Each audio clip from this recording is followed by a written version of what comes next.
तो गाइस आज की इस वीडियो में हम लोग सीखेंगे इन सभी के बीच अंतर क्या है और इन सभी का कैसे यूज किया जाता है, क्या फॉर्मूला है, क्या कॉन्सेप्ट है जो कंफ्यूज कर जाते हैं। तो सारी चीजें आज की वीडियो में आप सीखेंगे। जैसे एनी और सम, ये दोनों का मतलब होता है कोई, कोई होता है तो कब किसका यूज करना चाहिए। ईच अदर और वन अनदर, ये दोनों का मतलब होता है एक दूसरे, तो कब यूज करना चाहिए। ऑल, होल, इंटायर, ये तीनों का मतलब होता है सारा, सारी, सारे, पूरा, पूरी या सारा का सारा, इस प्रकार से इसका हिंदी होता है। तो फिर कब किसका यूज करना चाहिए।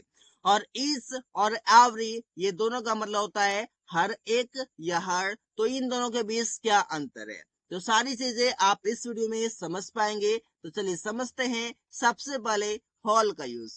होल का मतलब होगा आपका पूरा, पूरी, सारा, सारी। जब हम लोग हिंदी बोलते हैं उसमें हम लोग पूरा, पूरी, सारा, सारी इस प्रकार से हम लोग यूज करते हैं। तो समझते हैं इसका क्या रूल है। रूल इसका ये है कि आप होल से पहले द का यूज करेंगे और इसके बाद अगर आपका कोई नाउन आता है तो वो नाउन आपका सिंगुलर होगा। इस प्रकार से एग्जाम्पल देख लीजिए। जैसे उसने पूरी रात पढ़ाई किया। अब पूरी के बाद आपका रात, इट मीन्स आपका यहाँ पर होल से होगा, ये क्या होगा आपका एक एडजेक्टिव के तरह होगा गाइस। यहाँ पर आपका हो जाएगा ही स्टडीड द होल नाइट। यहाँ पर नाइट आपका देखिए क्या है, सिंगुलर है। इसी प्रकार से उसने 10वीं क्लास में सारी किताब खरीदी है। सेंटेंस हो जाएगा she has bought the whole book in 10th class.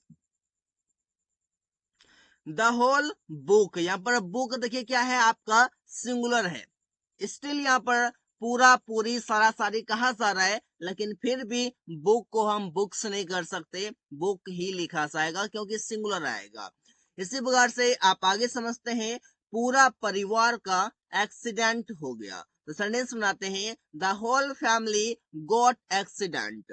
ये बताइए द होल फैमिली, फैमिली को फैमिलीज नहीं करेंगे, यहाँ पर आपका फैमिली ही होगा क्योंकि सिंगुलर हमको चाहिए। आगे आप कहेंगे इस इंटायर, और इंटायर का मतलब होता है सारा का सारा, पूरा का पूरा। अब इसका कब यूज करते हैं, अगर आप इंटायर यूज कर रहे हैं तो इसके बाद भी आपका अगर नाउन आता है, इंटायर के बाद अगर नाउन आता है तो वो भी आपका सिंगुलर होगा। सारा का सारा, पूरा का पूरा। तो एग्जाम्पल में आप समझ पाएंगे कि सारा का सारा क्या कहना आप चाहते हैं। जैसे उसने सारा का सारा खाना खा गया, इट मीन्स उसने सभी खाना खा गया, सब खत्म कर दिया। तो सेंटेंस हो जाएगा ही एट इंटायर फूड। फूड आपका यहाँ पर सिंगुलर होगा, आप यहाँ पर फूड्स का यूज नहीं करेंगे। मैंने पूरा का पूरा मूवी देख लिया। सेंटेंस हो जाएगा I watched entire movie. Movie आपका सिंगुलर होगा, इस बातों को ध्यान में रखना है। उन लोगों ने पूरा का पूरा पत्र लिख दिया। सेंटेंस होगा they wrote entire letter. They wrote entire letter, उसने पूरा का पूरा पत्र लिख दिया। इस बार से हम लोग यूज करते हैं इंटायर का काफी इजी वे में। इंटायर के बाद आपका सिंगुलर नाउन आएगा और इसका मतलब सारा का सारा, पूरा का पूरा, कुछ इसका हिंदी मीनिंग इस प्रकार से है। आगे आपके गाइस एनी, और एनी का मतलब होता है कोई। आप समझते हैं कि एनी का जो यूज है वो आप नेगेटिव और इंट्रोगेटिव सेंटेंस में यूज किया जाता है। मतलब आप एनी का जो यूज करते हैं वो या तो नेगेटिव या इंट्रोगेटिव सेंटेंस में आप यूज करते हैं, इट मीन्स पॉजिटिव को छोड़कर। आप समझते हैं कि एनीथिंग, एनी से आपका एनीथिंग बना हुआ है जिसका मतलब कुछ होता है। एनी वन मीन्स कोई, एनीबडी मीन्स कोई। तो कैसे क्या यूज करें, जैसे देखिए एनी प्लस नाउन, सिंगुलर और plural, countable and uncountable in negative and interrogative sentence. इसका मतलब ये है कि आप एनीथिंग, एनीवन, एनीबडी, ये सभी जो हैं आप इसका यूज किस में कर सकते हैं, तो आप कर सकते हैं नेगेटिव सेंटेंस में और इंट्रोगेटिव सेंटेंस में। इस बातों को ध्यान में रखना है। और ये सिंगुलर और प्लुरल सभी के साथ यूज होगा। आगे आप इसका कॉन्सेप्ट को समझ पाएंगे, सो डोंट वरी। कुछ आप यहाँ पर समझिए एनीथिंग और ये सब है क्या, कैसे हम इसका यूज कर सकते हैं। सबसे पहले समझिए यहाँ पर जो आपका एनी है, एनी के बाद अगर आपका कोई नाउन आता है तो वो नाउन कैसा होगा, वो आपका सिंगुलर भी होगा और वो आपका प्लुरल भी होगा, वो आपका काउंटेबल भी होगा और वो आपका अनकाउंटेबल भी होगा। इस बात को आपको ध्यान में रखना है।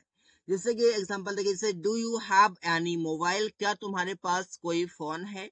यहाँ पर समझिएगा मोबाइल आपका क्या है, सिंगुलर है। I have not any books, मेरे पास कोई किताबें नहीं है। यहाँ पर देखिए बुक्स आपका क्या है, यहाँ पर प्लुरल है और यहाँ पर देखिए सिंगुलर है। दोनों नाउन आपका काउंटेबल है, दोनों को हम काउंट कर सकते हैं, लेकिन कहीं पर सिंगुलर है और कहीं पर प्लुरल है, तो दोनों जगह करेक्ट है, कोई दिक्कत नहीं है। Why do you not talk to any person, तुम क्यों नहीं किसी से बात करते हो। एनी के बाद आपका पर्सन देखिए सिंगुलर में लिखा हुआ है।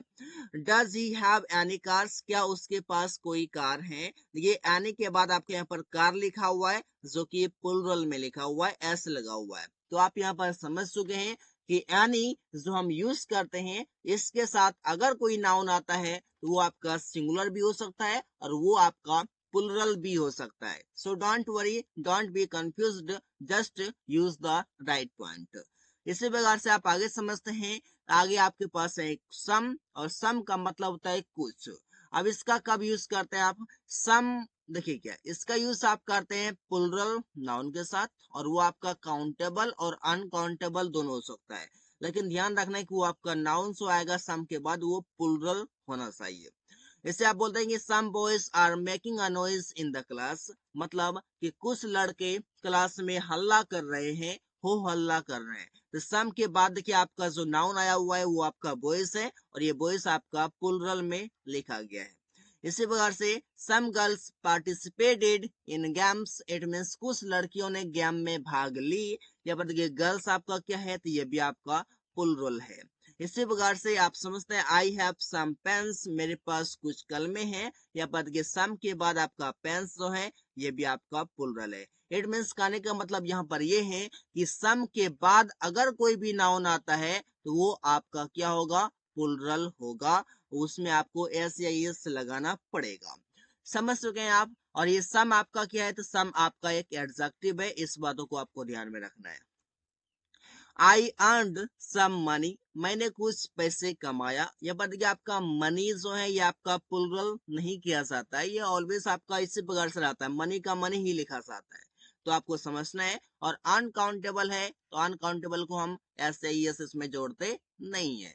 इसी प्रकार से आप समझते हैं कि सम चिल्ड्रन आर नॉटी, कुछ बच्चे नटखट होते हैं। तो मतलब क्या, ये चिल्ड्रन आपका क्या है, तो ये आपका प्लुरल है, सम के बाद आया हुआ है। अब इसमें कुछ लोग गलती क्या करते हैं, चिल्ड्रन में एस लगा देते हैं, चिल्ड्रंस कर देते हैं, ऐसे लगता है कि चिल्ड्रन सिंगुलर है। नो गाइस, चिल्ड्रन आपका ऑलरेडी प्लुरल है, चिल्ड्रन का सिंगुलर होता है चाइल्ड, इस बात को ध्यान में रखना है। और चाइल्ड का प्लुरल होता है चिल्ड्रन, तो चिल्ड्रन खुद प्लुरल है, इसमें एस एस ना लगाए। इसी प्रकार से आप आगे समझते हैं सम, सम मीन्स होता है कोई, इसका यूज आप करते हैं सब्जेक्ट के तरह, ऑब्जेक्ट के तरह, सेंटेंस में, मतलब कि सब्जेक्ट और ऑब्जेक्ट की तरह आप यूज करते हैं सेंटेंस में। इट मीन्स जैसे कि आप सम से बनाते हैं समबडी, जिसका मतलब होता है कोई, समवन मीन्स कोई, इस बार से समथिंग मीन्स कुछ, आप इसका यूज करते हैं। आप समझते हैं इसका यूज जो किया जाता है किस तरह किया जाता है, आपका एक सब्जेक्ट की तरह और एक आपका ऑब्जेक्ट की तरह, मतलब दोनों तरीके से हम इसका यूज कर सकते हैं, सब्जेक्ट की तरह भी और ऑब्जेक्ट की तरह भी। इसी प्रकार से आप समझते हैं कि something is, sorry, someone is standing outside, मतलब कोई बाहर खड़ा है, कोई बाहर खड़ा है, समवन इज स्टैंडिंग आउटसाइड। इससे बाहर हो जाएगा somebody is playing on the ground, कोई मैदान पर खेल रहा है। somebody देखिए आपका यहाँ पर सब्जेक्ट हो गया, someone आपका सब्जेक्ट हो गया, सब्जेक्ट की तरह यहाँ पर आपका यूज किया गया है। इस बार से I have something, मेरे पास कुछ है, और यहाँ पर जो something है ये आपका ऑब्जेक्ट की तरह लिखा हुआ है। इसी बार से they have something, उन लोगों के पास कुछ है, ये भी something आपका ऑब्जेक्ट की तरह लिखा हुआ है। अगर मैं बताऊं तो ये आपका इंडेफिनिट प्रोनाउन है गाइस, इंडेफिनिट प्रोनाउन ये आपका है, जो कि आप समझ सकते हैं somebody, something और someone से लिखा हुआ है। इसी प्रकार से आप आगे समझते हैं, आगे है आपके पास एवरी, जिसका मतलब होता है हर। जैसे कि आप इसका यूज करते हैं एवरी जो है, एवरी के बाद अगर आपका कोई भी नाउन आता है तो वो आपका सिंगुलर होगा, इस बातों को ध्यान में रखना है। इट मीन्स एवरी के बाद कोई नाउन आता है, जैसे कि every book, every pen, every boy, इस प्रकार से। जैसे मैं हर दिन स्कूल जाता हूँ तो सेंटेंस बनेगा I go to school every day. यह बात देखिए एवरी के बाद जो डे लगा हुआ ये आपका सिंगुलर है। इसी प्रकार से अमेरिका में हर कोई अंग्रेजी बोलता है, सेंटेंस होगा everybody speaks English in America. देखिए एवरीबॉडी यहाँ पर आपका सिंगुलर लिखा हुआ है बड़ी। इसी प्रकार से हर बिजनेसमैन अमीर है, सेंटेंस होगा एवरी बिजनेसमैन इज रिच। ये बात देखिए एवरी आपका क्या है, सिंगुलर है। एवरी के बाद जो बिजनेसमैन है ये आपका देखिए क्या है, सिंगुलर है। इस पर से आपको समझना होगा। एवरी तो आपका एक एडजेक्टिव है, इस पर से आपको समझना पड़ेगा अगर वो अलग तरीके से यूज किया जा रहा है तो। यहाँ पर आपका एवरी बड़ी जो यहाँ पर आपका क्या है, एवरीबॉडी यहाँ पर आपका कहा जा रहा है किसके बारे में, तो किसी पार्टिकुलर इंसान के बारे में कहा जा रहा है। हर कोई से मतलब यहाँ पर किसी का नाम डिसाइड नहीं हो रहा कि हर कोई कौन है, लेकिन आप कह सकते हैं इसे एक इंडेफिनिट प्रोनाउन है जो कि अनिश्चित को दर्शाता है। इसी प्रकार से आप समझते हैं राहुल हर किताब पढ़ा है, तो सेंटेंस होगा Rahul has red every book. Every के बाद की यहाँ पर आपका बुक सिंगुलर में है। इसी प्रकार से आप आगे समझते हैं ऑल का यूज। ऑल का मतलब होता है सारा, सारी, सारे। इस प्रकार से कुछ हिंदी मीनिंग है इसका। जब हम लोग हिंदी बोलते हैं तो इस प्रकार से हम लोग इसका यूज करते हैं। आप समझते हैं इसका क्या फॉर्मूला है। गाइस ऑल जो आप यूज करते हैं, ऑल के बाद आपका आता है एक आर्टिकल जिसको आप यूज करते हैं द को, और इसके बाद अगर कोई नाउन आता है तो वो नाउन आपका प्लुरल में होगा। इस बातों को ध्यान में रखना है। मतलब all the boys, all the mobiles, इस पर से। जैसे मैंने सारी फिल्म देखा है, I have watched all the movies. Movie देखिए आपका यहाँ पर है और इसमें एस को ऐड किया गया है क्योंकि प्लुरल यूज करना है। उसने सारी किताबें पढ़ा है, he has read all the books. उसने सारी किताबें पढ़ा है, बुक्स में आपको एस लगाना होगा क्योंकि यहाँ पर प्लुरल हमें यूज करना है। इस बार से तुमने सारी फाइलें जमा कर दिया, you submitted all the files. ये पर फाइल्स आपका प्लुरल है।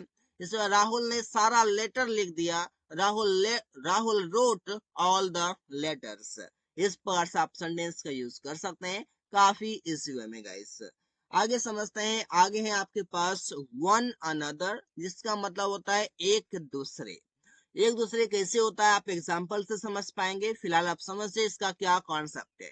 कॉन्सेप्ट ये है कि ये दो से अधिक के साथ इसका यूज करते हैं। जब एक दूसरे के साथ की बातें करते हैं तो वहां पर आपका एटलीस्ट दो से अधिक होना चाहिए, तब आप वहां पर वन अनदर का यूज करते हैं।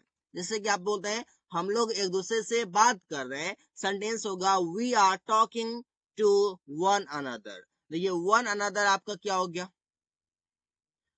हम लोग जो बात कर रहे हैं तो हम लोग में यहाँ पर दो से अधिक की बातें की जाएगी, तभी हम यहाँ पर वन अनदर का यूज करेंगे। इस बातों को ध्यान में रखना है।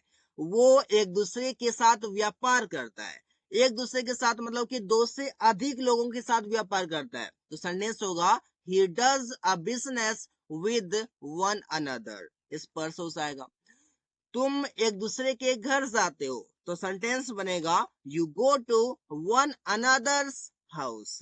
यहाँ पर आपको समझना है कि वन अनदर्स एपोस्ट्रोफी ऐसा है जिसका मतलब हो जाएगा के। आगे आपके गाइस ईच, और ईच का मतलब होता है हर एक। इसका आप यूज करते हैं, ईच अगर आप यूज करते हैं तो अगर आने वाला जो नाउन होगा वो आपका सिंगुलर लिखा जाएगा। जैसे सूर्य पूरब में हर दिन या हर एक दिन उगता है, तो सेंटेंस होगा the sun rises in the east each day. मतलब प्रत्येक दिन उगता है। इस पर से पृथ्वी सूर्य के चारों ओर हर एक दिन घूमती है, सेंटेंस होगा the earth moves around the sun each day. Each day से मतलब है गाइस, मैं आपको क्लियर कर दूं कि ईच डे से मतलब है कि यहाँ पर एक भी दिन एब्सेंट नहीं है, एक भी दिन यहाँ पर एब्सेंट का नाम तक नहीं है, क्योंकि सूर्य हर एक दिन उगता है, उसके लिए रविवार और शनिवार नहीं होता। पृथ्वी स्वयं सूर्य के चारों ओर चक्कर लगाती है, उसके लिए शनिवार रविवार संडे मंडे कुछ नहीं होता, एवरी डे वो ऐसा काम करती है, मतलब इस डे करती है। इस बार से वो क्लास रूम में हर विद्यार्थी से मिलता है, मतलब कि मिलता है। तो सेंटेंस हो जाएगा आपका इस प्रकार से he meets each student in the classroom. Each student से मतलब है प्रत्येक क्लास से एक भी स्टूडेंट को वो छोड़ता नहीं, मिलने से सभी से मिलता है। आगे है आपके पास ईच अदर, जिसका मतलब होता है एक दूसरे। अब इसका क्या कॉन्सेप्ट है? इसका कॉन्सेप्ट ये है कि दो लोगों के साथ, आप जब दो लोगों के साथ कोई काम करते हैं, जैसे बोल रहे हैं एक दूसरे के साथ, तो वहां पर आपका दो लोग होना चाहिए, तो फिर आप ईच अदर का यूज करेंगे, और दो से अधिक तो वन अनदर, जो कि मैंने आपको पहले बताया। अब समझते हैं, जैसे मैं एक दूसरे से बात कर रहा हूँ, सेंटेंस होगा I am talking to each other. Each other से मतलब है यहाँ पर आपका दो पर्सन की बातें की जा रही है। इसी बार से वो एक दूसरे से मिला है, सेंटेंस होगा he has met each other. इसी बार से आप समझ चुके हैं सारी चीजें। So guys that's all for today, thanks for watching.